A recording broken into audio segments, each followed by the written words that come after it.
All right. This he's talking about the author against the precept, against the rule of law or the life lesson. Um, so this is he's basically giving music resembles poetry, and he's talking about you know great authors. Um, you know, rise to faults, true critics dare not mend. Basically saying that sometimes a great author goes beyond what's normal.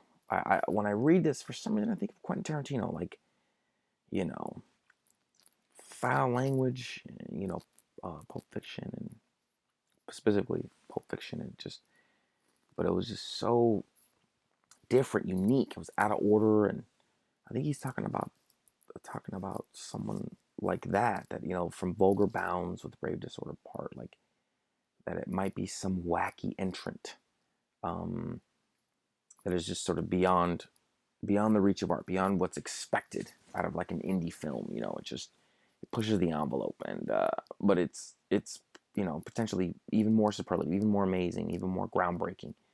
Um, I feel like that's sort of what he's talking about. Um, and let it be seldom and compelled by need, have at least. Yeah, so he's talking about the author. So we'll skip that. We're gonna go to stronger quotes that I think that I can argue much better. And yeah, I mean, I could do a bunch of extra research and make myself look all extra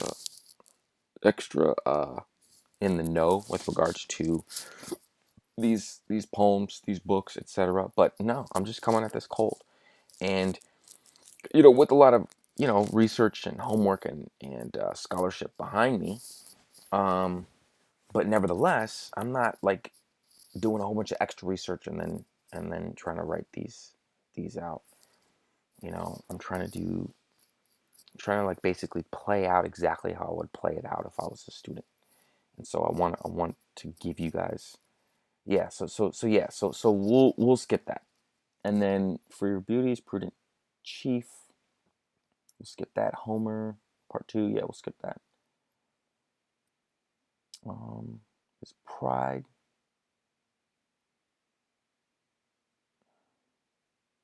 but he's not talking about. It's not clear. He's talking about the critic. He's just saying in general, man's erring judgment and all that stuff. A little learning is a dangerous thing. It's a great quote. Um, we we probably want to mention it. It's often misquoted,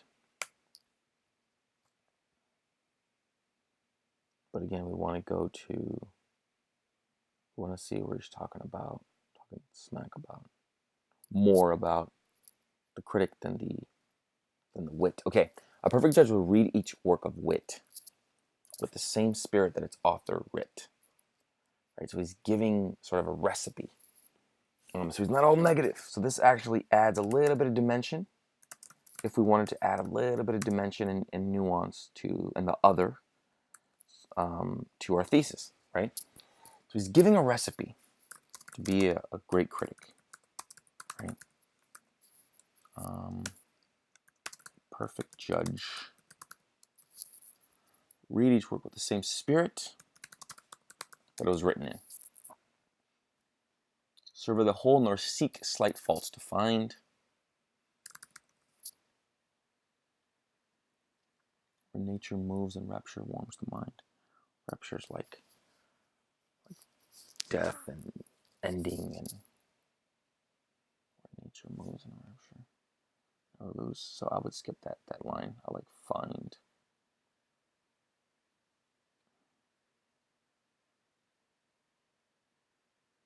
That shunning faults one quiet tenor keep. No. Yes. I love this. Oh, I love this.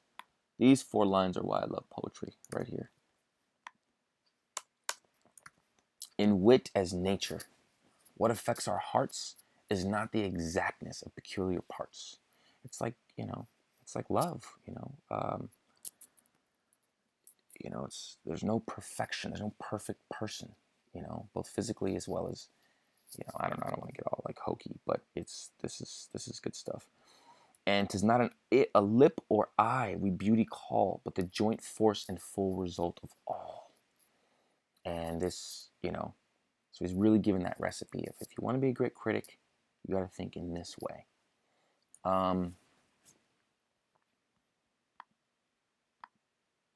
again, he basically is being repetitive, saying, we view some well-proportioned dome, no single parts unequally surprise, all comes united to the admiring eyes. You're not looking at one single part.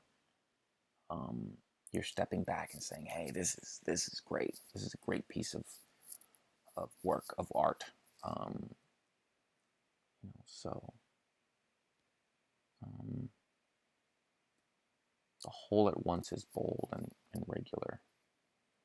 Yeah, so we could be repetitive. He sort of repeats and emphasizes, and we could talk about that. We could say he repeats, but since it's sort of a long, sort of epic poem, epic length for sure. I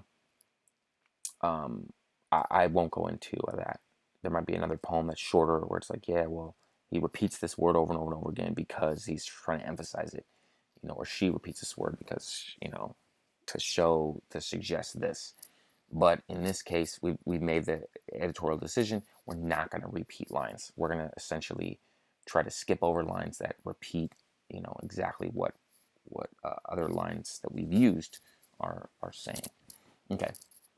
And I love this. This is awesome.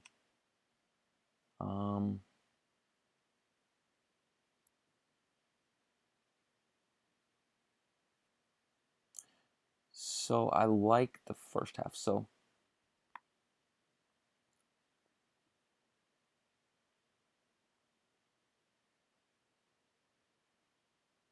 I like this right here.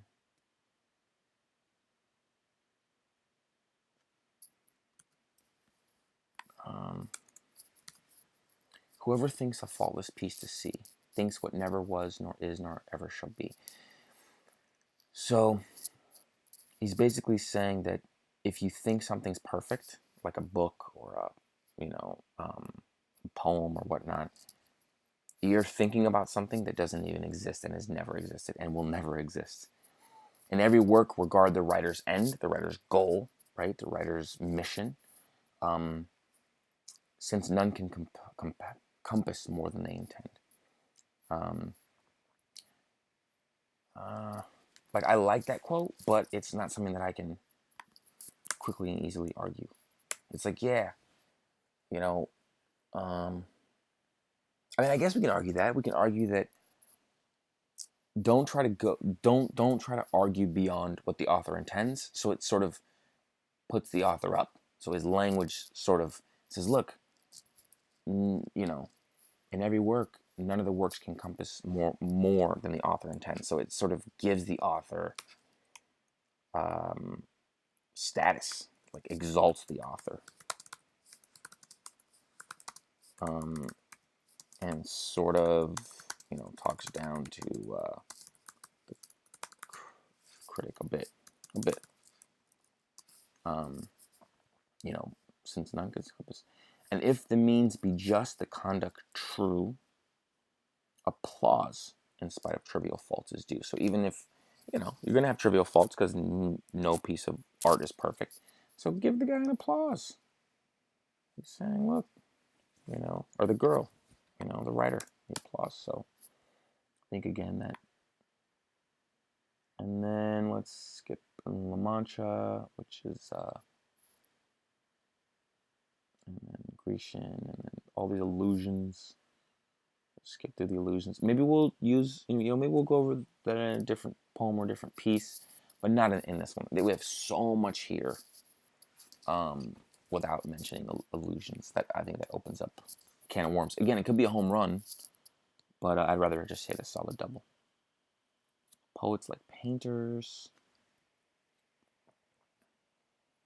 True wit is nature to advantage dressed.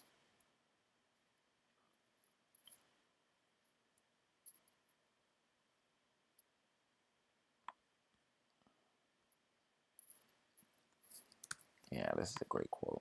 Very common, especially this one. What oft was thought but never so well expressed. Very superlative language. Speaking well of authors, of a great author. You know, what often was thought, but no one else wrote it that well. Whether it's Shakespeare or, you know, Tolkien or, okay, let's see. The praise is still, it says, false eloquence, expression. Fungoso,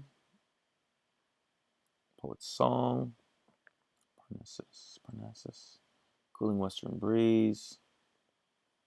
And yeah, it'll just ding. It'll just ding. Be like ding, ding, ding, ding. Like this is what I like, or this is what I don't like, or this is what I want to skip. And it's okay to skip a bunch. You don't have, you know, you don't have much space to just quote all 450 lines or whatever. So you have to really discriminate. Now, when studying, you can, you know, it might be a different process, obviously, when studying for the test, or if you have a different essay to write. I mean, there's all sorts of things. It's all about your syllabus, right? But in terms of writing this essay, this is how I would do it. Avoid extremes and shun the fault of such. Still pleased too little or too much. At every trifle scorn to take offense.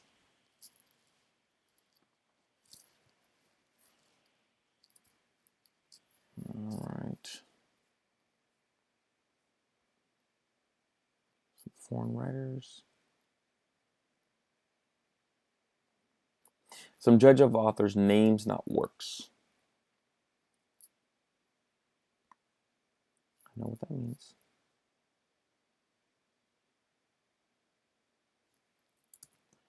So some judge authors' names, not works. Some look at the name and say, oh, well, his last 3 movies sucked. Since we're talking about, we can talk about like contemporary. Since their last 3 movies sucked, this is gonna suck. I'm gonna just talk a bunch of smack, even if I haven't seen it. Even if, no matter what, I'm just looking at this person. They, you know, or I'm biased. I'm totally biased. Some judge of authors' names, not works, and then nor praise nor blame the writing, but the men. So some people don't even care what the content is of the movie. They're just talking either well or blaming the writing. So even when some critics speak well of author, they may not even care about their work enough to read it or really, you know, go through it carefully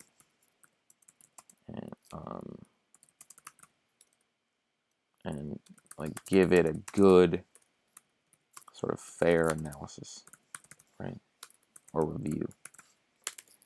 So that's also very negative.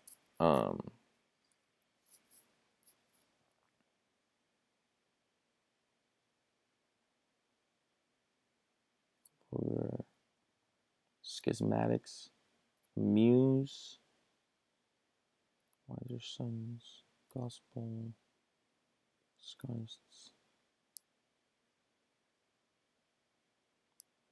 some valuing.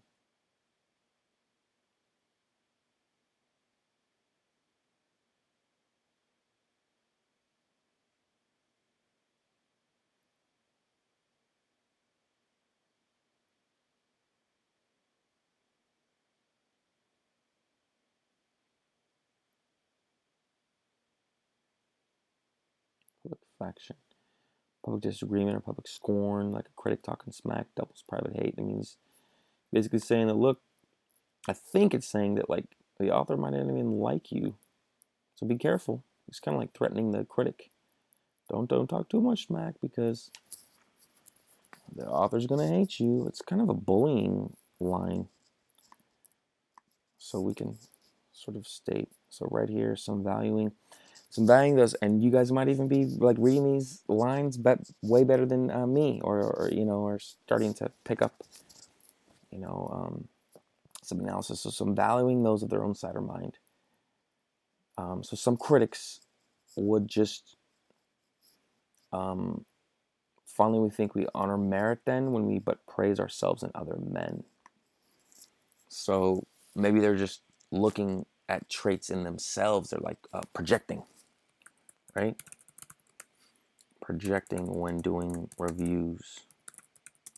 Again, sort of condescending, talking smack about critics. And you're not even reading not even reading the narrative. You're just ascribing your own traits to a narrative, right? Ascribe your own traits to a narrative, etc. And then in public fashion, doubles private hate. Sort of bullying here, saying don't write too many bad reviews because the author, creator will privately hate you anyways. It sort of shames the critic. He's like sort of using shaming language, again, which supports our thesis. All right, so I'll see you guys in the next video.